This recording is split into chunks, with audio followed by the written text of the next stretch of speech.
You're tuned in to Oilers Nation every day with Tyler Yaremchuk, live every weekday on the Nation Network YouTube.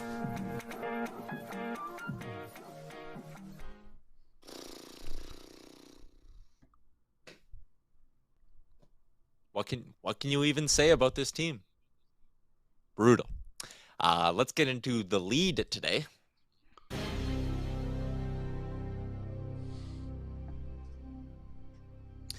Liam, last night wasn't fun, big guy. Nope, it was not fun. It was actually it was fun for like 22 minutes, and then the rest just kind of was not fun at all. Yeah, it was not great at all. Quickly breaking news right off the jump here. Jacob Vrana has cleared waivers, so no team willing to pick up a guy who in his last 39 NHL games has scored 22 goals. Not gotten 22 points, has scored 22 goals. We'll see if something else ends up breaking there later in the day. Maybe some team wants to acquire him at a discounted cap it. Maybe some team wants Detroit to take a contract back. We will keep you posted on that. Oh, wow. Even more big waiver news today. Kevin Fitzgerald from Carolina is on waivers. Liam, have you ever heard of him? Never, ever. Neither have I. So there you go.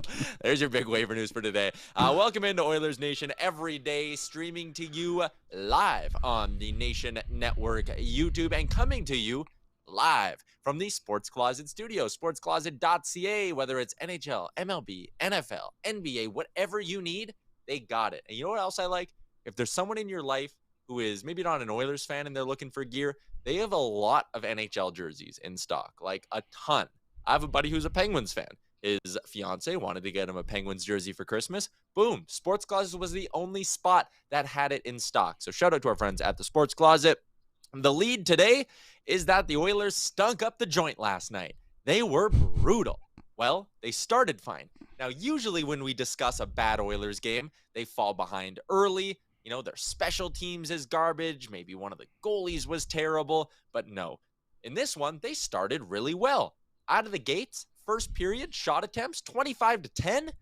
Oilers are up 2-0 early in the second, and you're thinking, boo, McDavid and Draisaitl are getting theirs tonight. It's going to be .9. And I have a funny feeling that the Oilers themselves might have thought, whoo-wee, 97-29 are cooking, and it's .9. And it wasn't .9. Seattle scores 5 unanswered goals and wins 5-2.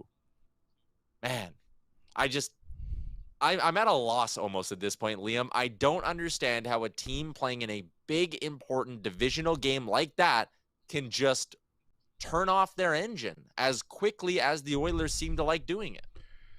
Sometimes it feels like the Oilers they think they deserve to win games before the game's even over.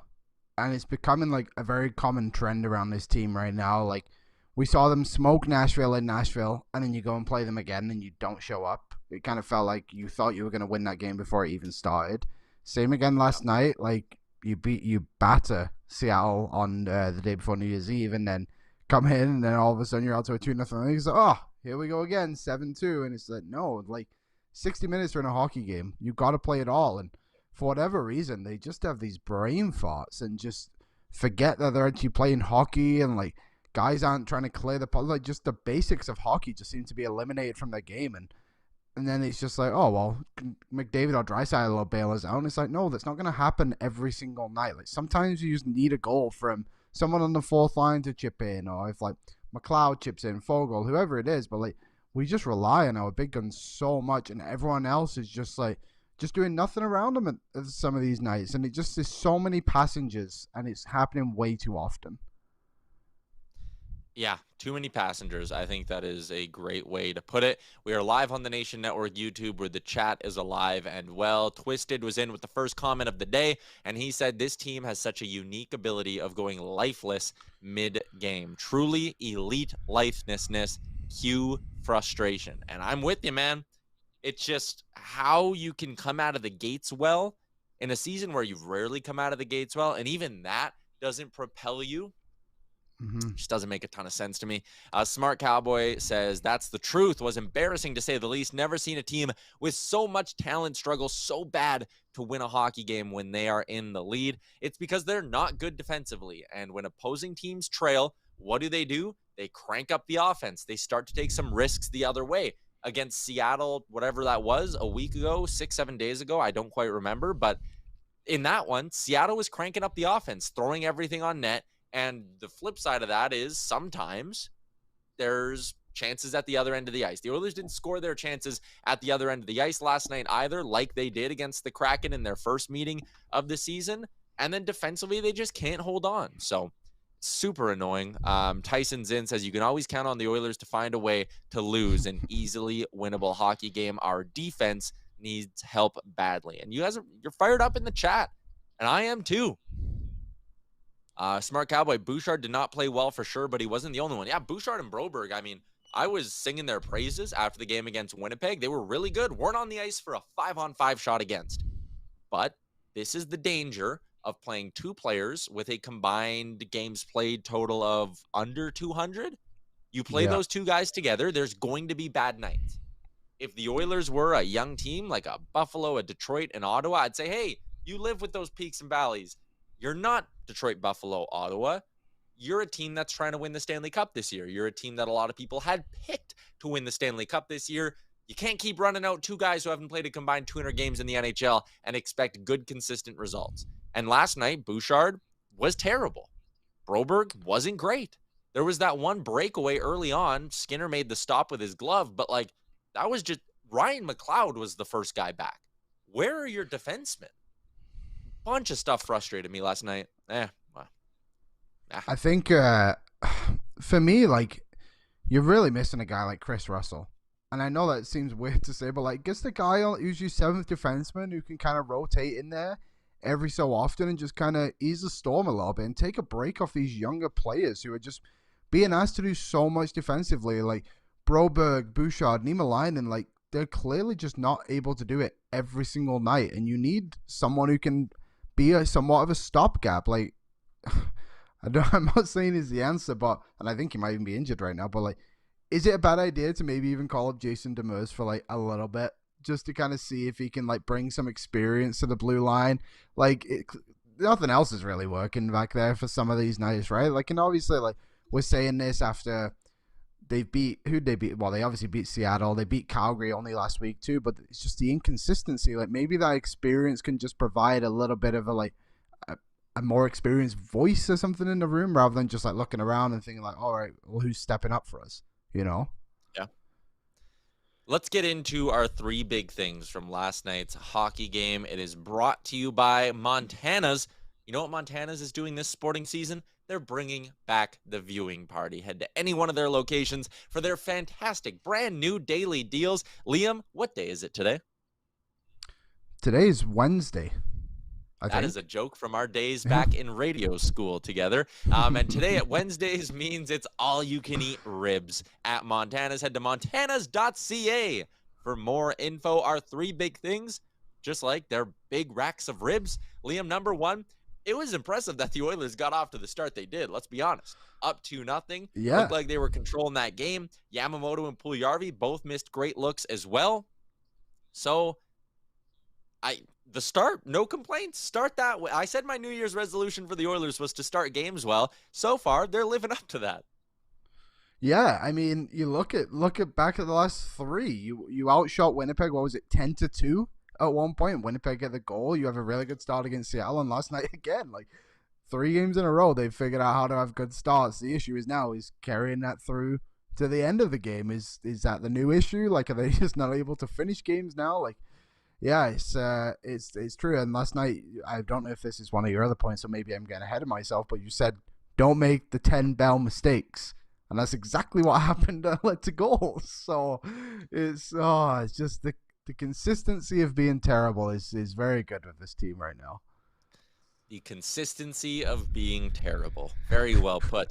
My second big thing from last night's game was that Bouchard-Broberg pairing. They were not good. I actually think the Nurse and Ceci pairing was the only pairing I would give even relatively close to a passing grade to last night, but even they weren't great. I know Darnell Nurse made if you want to call it a mistake on the one goal, sure. But I actually didn't hate Nurse's game. I really hated a lot of what I saw on that blue line, though. Broberg and Bouchard, like, they're fine. They're going to be good players. They are young, but you miss Duncan Keith, or you miss some sort of a veteran presence, or you need a different mix on your blue line. Tyson Barrie's been fine this year, but if you had a veteran lefty who is good in his own end and a shutdown righty instead of Tyson Barrie, then it gets a lot easier to set up your pairings, right? You could go Nurse and Ceci.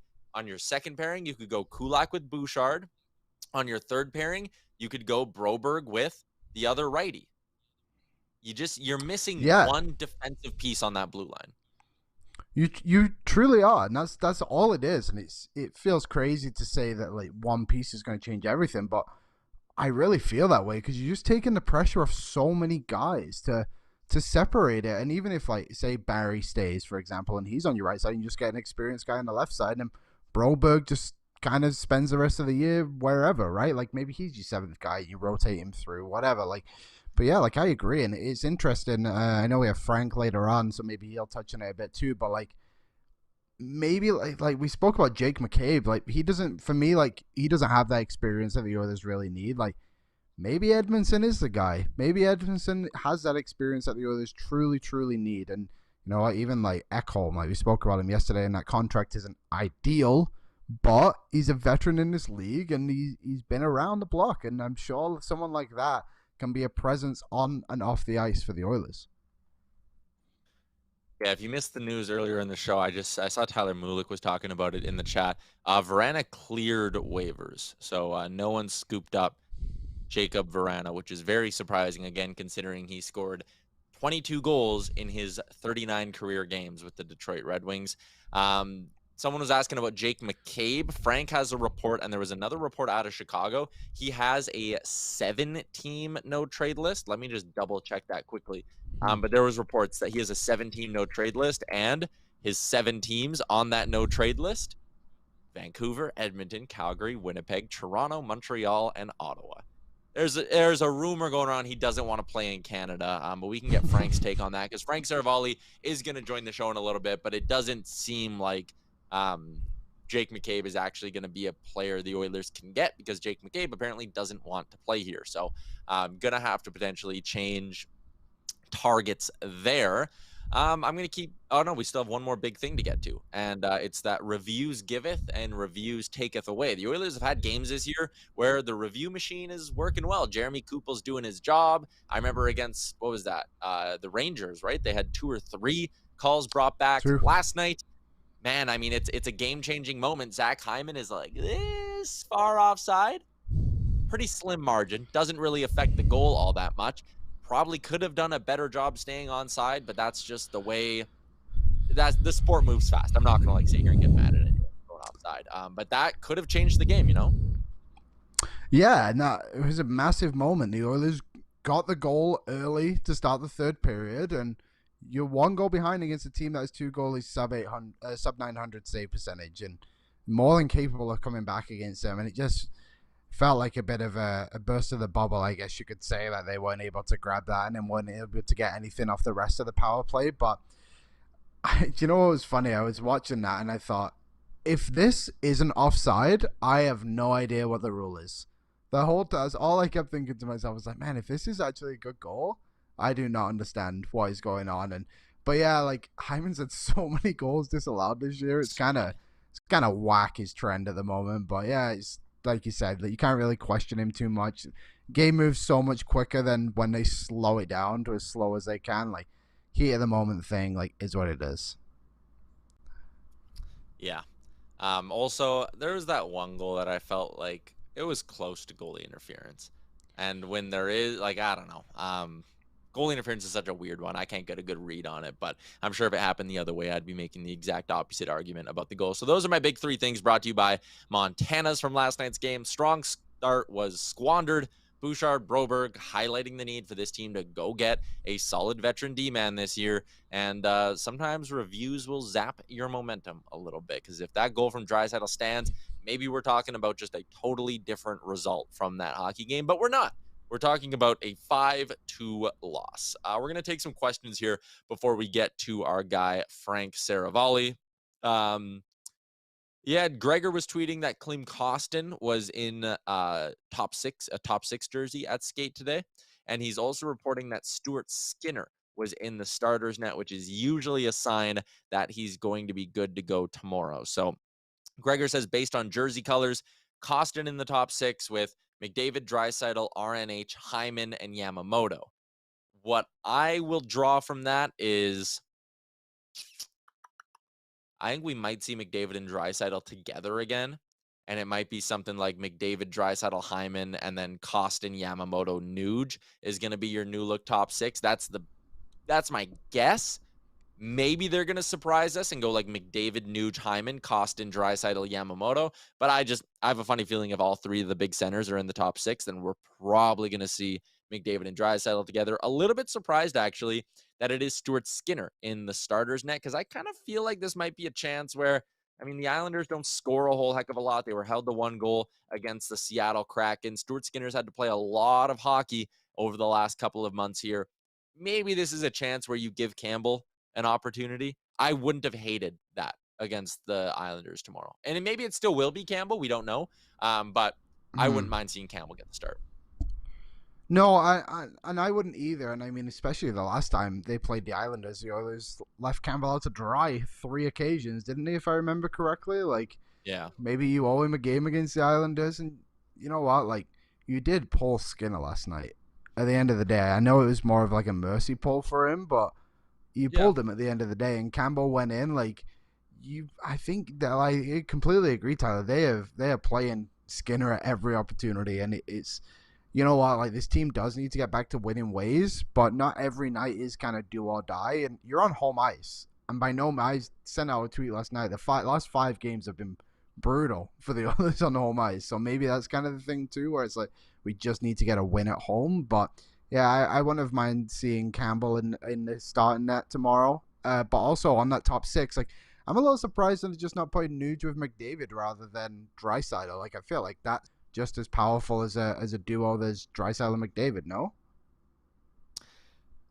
Yeah, I mean, it might be right now. Nuge is up to 19 goals on the season. Like, he's been unreal. We'll see. I'm sure they'll get to some line rushes at some point in practice, because I believe they're on the ice right now. So we'll see how that ends up working out. Just going back to the chat here, there's a couple interesting things. TC says, give me Roslovic and Gavrikov from CBJ. He wasn't the one who initially said Gavrikov. I'm trying to find who that was.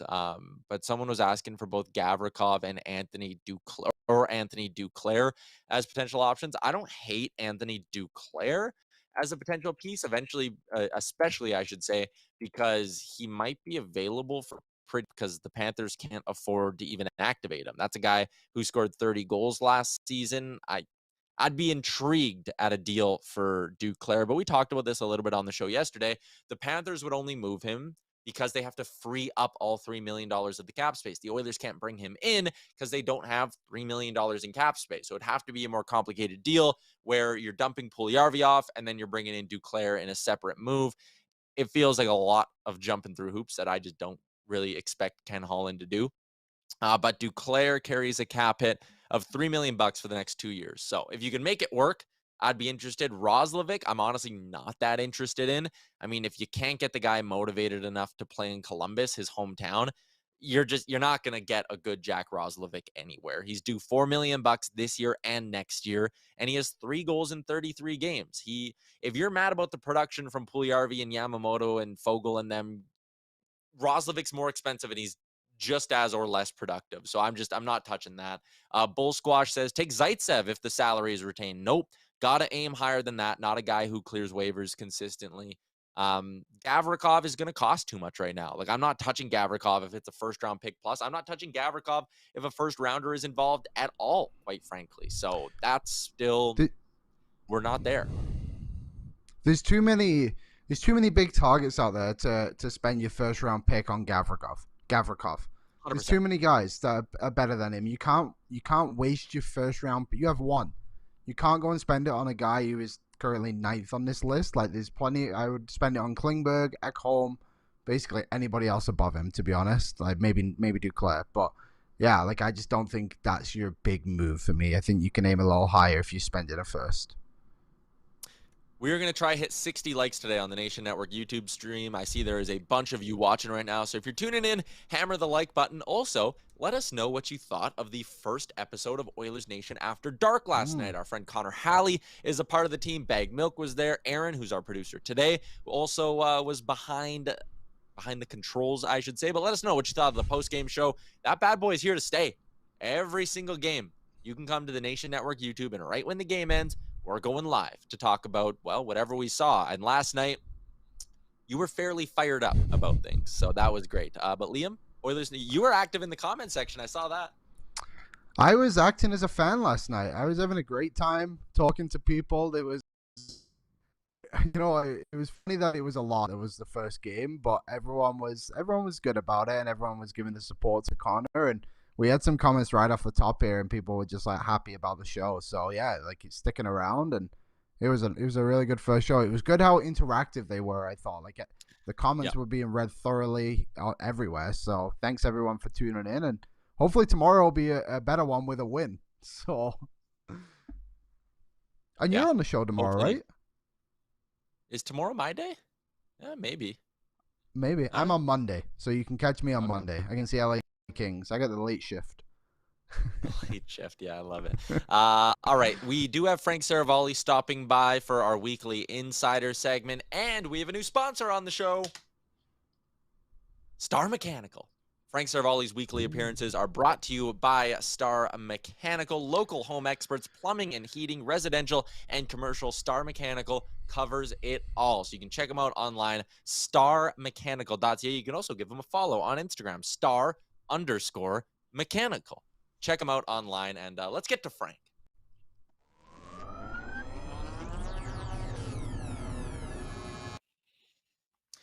We now get to our sleepless insider, Frank Seravalli. 59 days until the deadline. Frank, maybe we should just call this like nap time or something. You can do like 2 answers, and then we'll leave you alone. You can take like a 15-minute nap every Wednesday.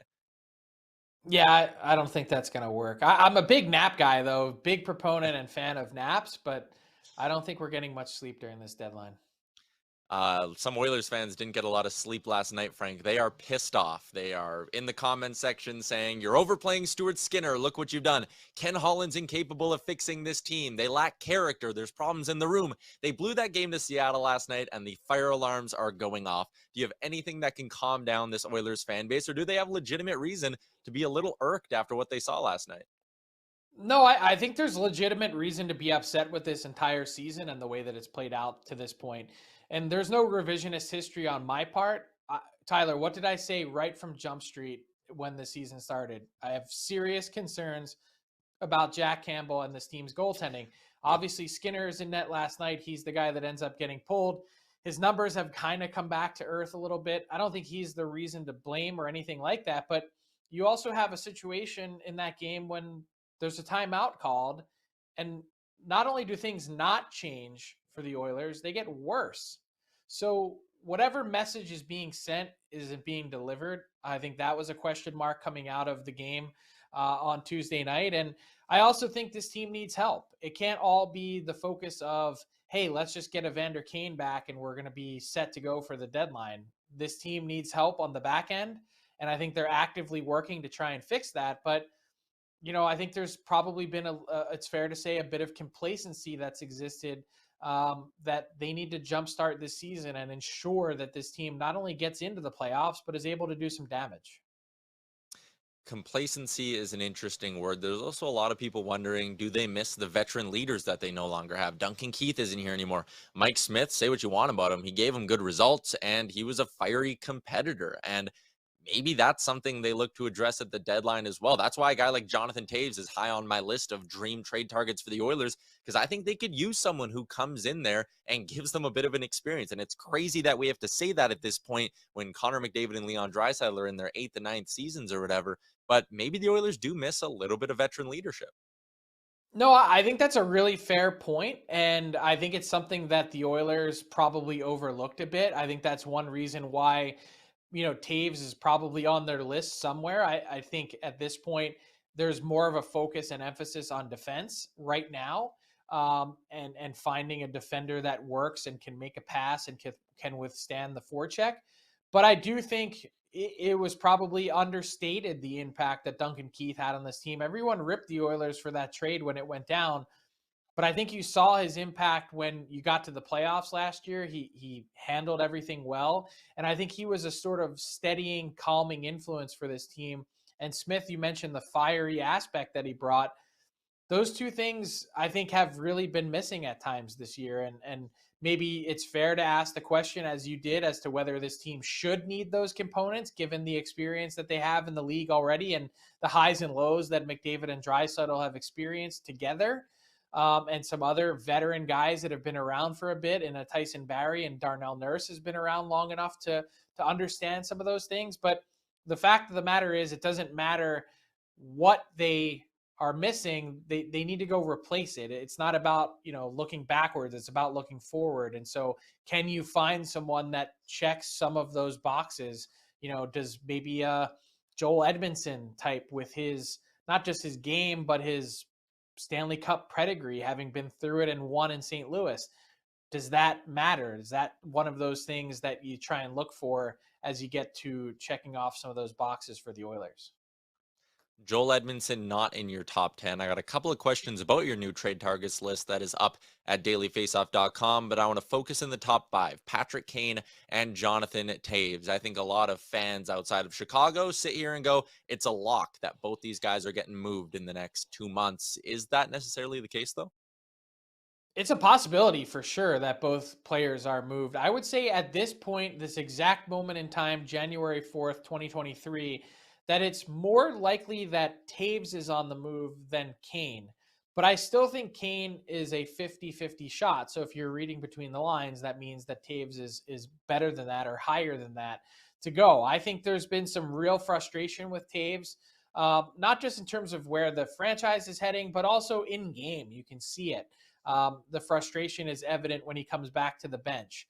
I'm sure after what he was accustomed to in the first 8 years that he spent with the Blackhawks, that the way these last 5 or so have gone has been really disappointing, and that he might be open to more opportunities than Patrick Kane. Patrick Kane feels like it's going to be a curated selection, a place that has a chance to win, like Toews, but also has some really talented players to play with, and that he could potentially sign with longer term. So be real curious to see, as these players hold the cards, how many options, if any, are presented.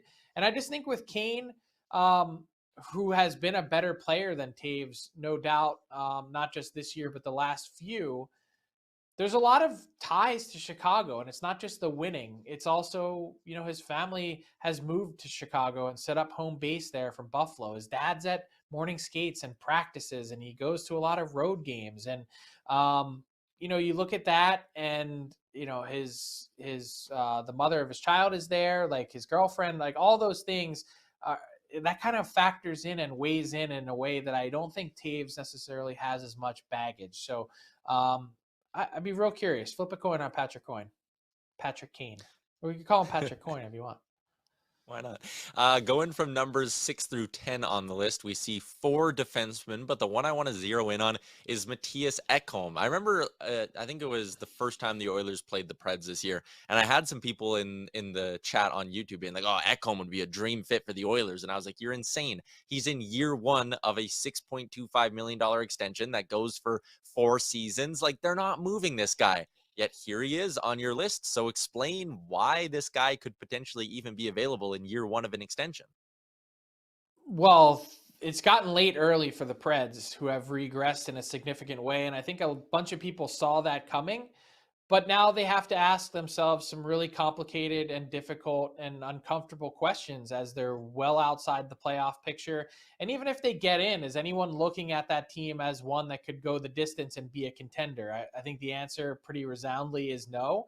And then you start to look at their back end after acquiring Ryan McDonagh last summer with Ekholm and Roman Josi. That's 3 guys essentially making $6.5 million or more. Is that sustainable moving forward? And if not, well, Ekholm is the guy that stands out to me as someone with no trade protection there, that he could be moved to any team at any time. And so I think there is some interest in Ekholm. I think the cap hit is probably a bit much with the term that's remaining on it, 3 years after this one, as you mentioned, that I think probably suppresses a little bit of the return. But I think if the Preds are willing to retain a bit, that you would see a number of teams step up and be willing and interested to take on someone like Ekholm. And I think the big thing is stylistically, I think probably an ideal fit for the Oilers in terms of what they'd be looking for.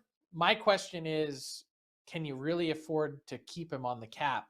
That's the wrangling that the Oilers would have to do, and I just don't know if they'd be able to pull something like that off. Yeah, and just for me, the tough part acquiring any D-man with term is you have a tougher time getting the other side to retain it, like to able to afford.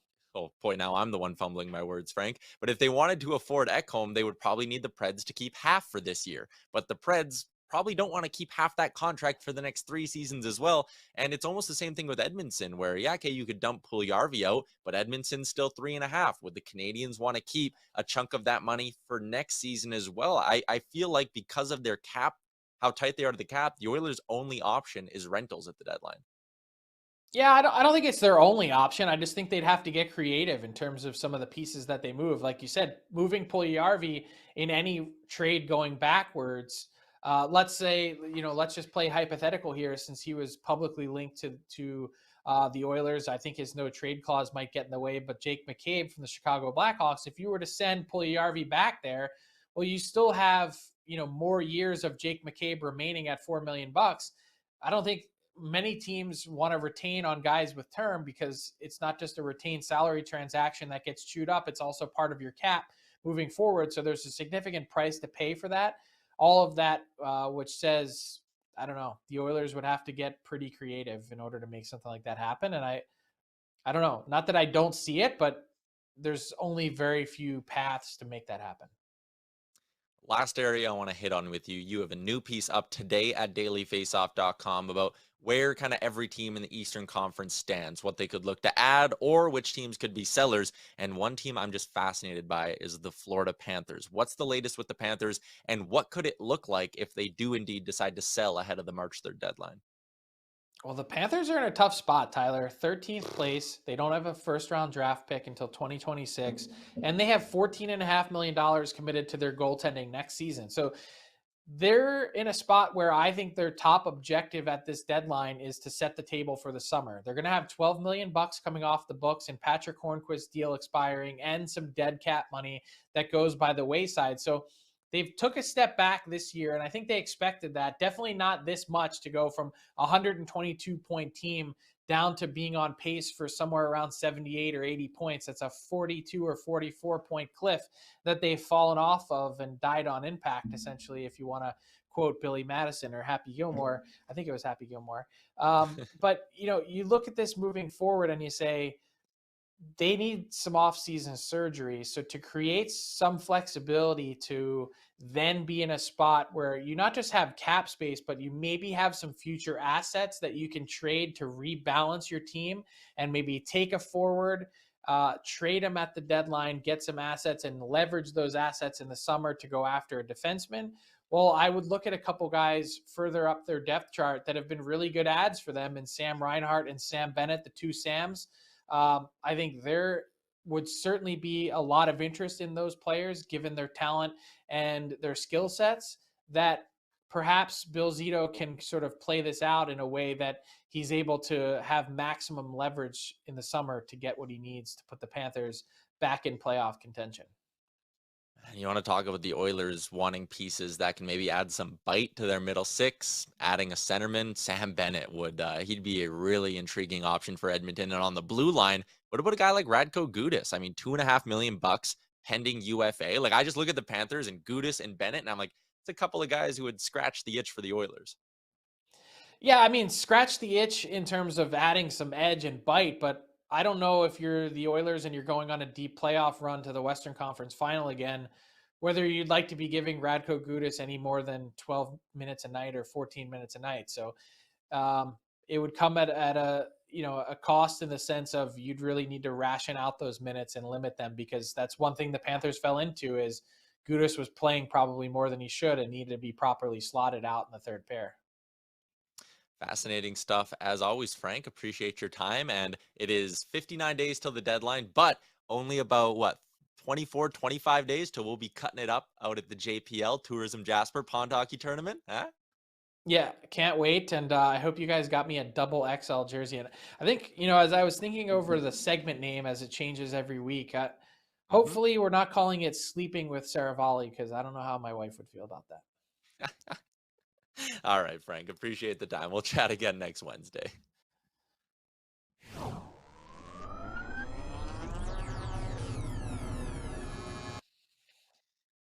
There you go. That is our guy, Frank Seravalli, whose appearance is brought to you by Star Mechanical. You can check him out, starmechanical.ca. Whether it's residential and commercial, plumbing, installation, maintenance, and repairs, they can cover it all. Head to their website to find out more. You guys have a lot of comments in the chat. Aaron, I want you to keep that trade targets thing ready to go as well, because I want to read off what you all had to say during Frank Seravalli's appearance. Scott is in. Scott Duggan says, spending assets is the only way this team has any chance to win. And if you have to sacrifice high picks or players that people don't want to see go, that's the price you pay. Yeah, man, I get it. You need to move pieces that maybe you don't want to. The first round pick this year, on the block. I just think you can't go spend like a drunken sailor for the sake of doing it in 1 year. Otherwise, you're trying to build a consistent winner here. And going all in doesn't mean you just pay every price on the first guy you like. If Arizona wants 2 first-round picks and Dylan Holloway for Jacob Chychrun, I don't pull the trigger on that. I think you can get someone who impacts you just as well this year on the blue line. I've said this take before. I think you can get someone who impacts you just as well on the blue line for 1 first-round pick this year while holding on to those other 2 assets and then improving yourself with your 3rd-round pick, improving yourself by maybe moving on from a B-level prospect. I just don't love the idea of, trade both your next 2 first-round picks and trade one of the best prospects in your pool in Dylan Holloway, because screw it, we're pissed off in the moment. There's also a little bit on the guys in the room need to figure this out to an extent. Holland needs to give him support. He needs to do a better job. I'm with you all on that, but just thinking Jacob Chychrun makes you a Stanley Cup contender, I'm not quite there yet. They're not 1 move away, is my point. Rusty says, I feel like this trade deadline is going to be crazier than normal. What do y'all think? Aaron, let's flash up the trade targets board quickly, because I agree with you, Rusty. I think this year could be crazy. You have Horvat, who is more or less a lock to be moved. Kane, 50-50. Chychrun, Meyer, Taves, Klingberg, Ekholm, Duclair, Gavrikov, Carlson. A lot of big names there, and the names who aren't there. O'Reilly, Tarasenko. The Blues might have to sell. Bennett. The Panthers might be willing to sell. A lot of teams that have big name UFAs who it would make a lot of sense to move. I think the UFA market this coming off season is stronger, and that's going to lead to a wilder trade deadline. Jake says, Frank, a man of the people. Yes, sir. Lance says, people always hype the trade deadline, then it's lackluster. Well, if I told you the trade deadline would be boring, no one would tune into our trade deadline show. But I actually do think this year is going to be relatively exciting. Cato says, Frank, can you tell Kenny Holland that, please? Maybe he will. Maybe they will. Anything from that hit, Liam, that stood out to you? I thought the Gudas stuff was interesting. It makes a good point of where are you going to play this guy? And that's fair. I know I've kind of been a guy who thought Gudas could be a fit, but that was more of the toughness aspect I was really liking. I thought the Kane conversation was intriguing too, more about his family and stuff and the ties he has to Chicago. Maybe he stays a little closer than we think. I know I would love him in Edmonton. I'm sure a lot of people would, but Taves seems like the much better option. But yeah, there's, like you said, there's so many huge names out there at the moment that could just get moved, and it's going to be very intriguing. I know a lot of people were saying in the chat too, if you're going after Ekholm, then you mentioned Chychrun already, but he's a little cheaper and all this stuff. But like you said, what's the price difference? You could probably get Ekholm for a lot less than what you're gonna go and get Jacob Chychrun for. And I thought one thing from the Ekholm piece that was interesting too is he mentioned that Nashville might keep a little bit. Maybe if they kept $1 million and brought it down to 5 or 1 point or whatever, right? That makes it a little bit more intriguing. I know it's a lot of money, but if hypothetically Tyson Berry's going the other way. The only difference is 750,000. I don't know. You It's almost can't it's afford an that, interesting. Yeah, that's true too. But the Ekholm thing is just he's an intriguing piece because I don't think anyone saw him on this board at any point until this past week, right? Like, not said he's on there, and a lot of viewers right now though, Tyler. So if you're in the chat, let's get some likes on the board here. We're very close to getting our like goal, unless we did already. Yeah, we got 60. We're good. But that doesn't mean we can't get more. Hammer the like button if you're watching. Scott also said the Oilers are not going to make the trade deadline. They'll be out of it by then. They won't. I mean, look at the standings. That Pacific Division is going to be tight all the way through. They're not going to be out of it by the trade deadline. Jake says, Frank, man of the people. Hell yeah, he is. I already read that one, though. Mark says, missing Smith's puck handling for sure. There was a really good one in here from Genesis. There we go. Veterans are needed, but I'm getting tired of that narrative. Why aren't Connor and Leon the leadership core? Kind of what I didn't want to attack it that directly, but like, you shouldn't. I said, like, year 8, year 9, you shouldn't need veteran leaders for these guys. They should be your leaders. So I don't know. Don't clip that was, but that's just kind of something I've been wondering a little bit recently. Missing Smith's puck handling, yeah. How about what the F is happening with Frank Seravalli? Yeah, from Tyson. That might be a decent name for it. Someone said get JT Miller. I mean, he's pissy. Yeah. He's a dick in the room, for lack of a better phrase, and he's brutal defensively. No, I'll pass on JT Miller. Thank you very much. Smart Cowboy. Yeah. Timo Meier would be awesome. Timo Meier's due like a $10 million qualifying offer coming up. You're not touching Timo Meier. The Oilers aren't getting him. That's not realistic at all. Kane to Buffalo, Kane to New York. Taves is going to be a Jet. Yeah, those seem like natural fits just based on where those guys are born. I could see Kane ending up with the Rangers, though. That seems obvious. Tyler Mulick, Bo Horvat, and Luke Shen. I don't think the Oilers are going to pay the price necessary for Bo Horvat. Frank today on Daily Faceoff Live said Horvat makes way too much sense for the Boston Bruins. You bring him in. This could be Bergeron's last season and Krejci's last season. You have the money to re-sign him, and he's kind of the new member of that perfection line. And he could potentially inspire David Pastrnak to stay as well. People talking about trading Darnell Nurse. That is stupid. We're not discussing it. Not going to happen. Ekholm isn't coming to Edmonton from BMAX. Ekholm has no choice. Doesn't have a no trade clause. If the Oilers pay a price that the Predators agree with, Ekholm will come to Edmonton. Not up to him to decide. What's your scale on 1 for Ekholm, Tyler? Like, where are you at on a scale of 1 to 10 for Ekholm?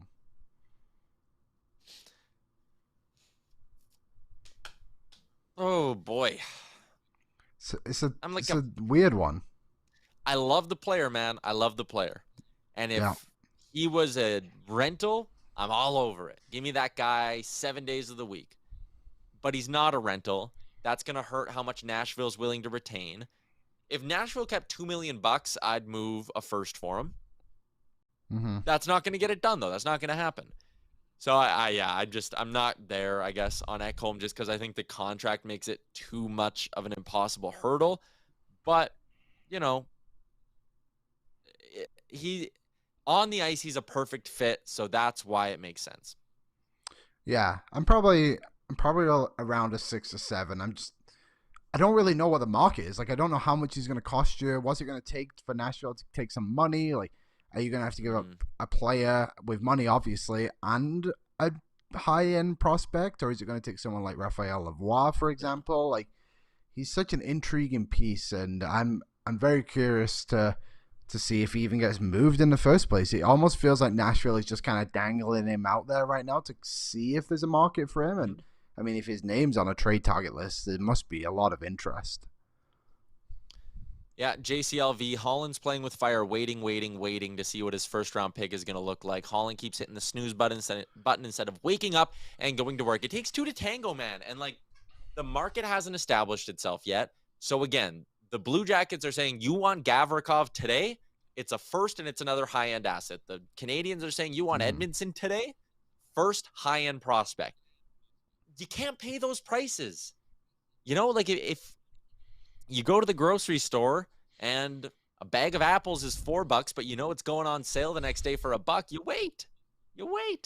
And these prices are going to go down. Bad example, I guess, but whatever. Parker says, boys, Jacob Chikrin from Arizona is our guy. I move anything but Holloway for him. He has 2 more years after this, so it's not like we're selling the farm for rental. I like it. I like that idea. I would move 2 first-round picks for Jacob Chikrin. I wouldn't move 2 first-round picks and Dylan Holloway. I would maybe include Broberg in a deal. But what if Arizona's sitting there saying it's only the 2 first and Holloway, that's the only package we'll take right now? Then you don't do it. So, I mean, it sucks, but like the market's not there. I don't think you can blame Ken Holland for that. I think that's a good point, Tyler. Like you're saying, like, look, we're all very frustrated right now with this team. That is an understatement to say the least. But if nobody else is making big moves either, it's not like everyone around the league is throwing all this picks everywhere and prospects and getting all these big names off the board. Like, it's been the same names in circulation for months now, and nothing has happened. And what did you say? We're 59 days away from the deadline. Like, things are probably going to start heating up pretty quick, and Holland's not going to sit there. He's going to do something. He's very aware. He's very experienced, and you know what? You got to just trust the process, I guess. And I get it. It's frustrating to see his team, but I think it's going to come, and I think he's going to figure it out. Yeah. Before we keep moving along, have to give some love to AMA Travel. They sponsor and are a big part of all of our nation vacations. Liam, we're going to be in Vegas in 8 days. That's a lot of fun. But if you missed out on Vegas, you can join us in Toronto, March 10th to 12th. Head to nationgear.ca. We are going to the 6. It is a quick little weekend trip that features gondola suite seats at the Edmonton versus Toronto game on Saturday night at Scotiabank Place. This gets you your hotel. This gets you your flights. This gets you your transport to and from the hotel and airport in Toronto as well. It is a fantastic deal. It's up now at nationgear.ca, and it is all possible because of our friends at AMA Travel. We have the lines from Gregor. I'll give you those quickly before we get to our bets. McDavid, Costin, Hyman. So Klim Shady getting a look on the top line with McDavid. Nuge, Draisaitl, Yamamoto reunited on the second line. So Klim, our boy Liam, he's getting his chance. We've been calling for it for a while, and he's earned that opportunity, I think. And yeah, like he's a different role up there. Is he the next Patrick Maroon for Connor McDavid? That'd be awesome. Maybe. Cato, 2 firsts and Lavoie would work for me. It's great, man. Me too. But doesn't work for Arizona. And they have to agree to the trade. Let's get to our bets today, Liam. Canada, USA at the World Juniors. Huh? Yep. Huh?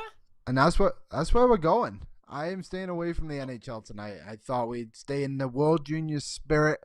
Going back to my boy Dylan Guenther, the Edmonton boy, to get a goal tonight against the USA. And then over 6.5. What did the US finish with against Germany? 11?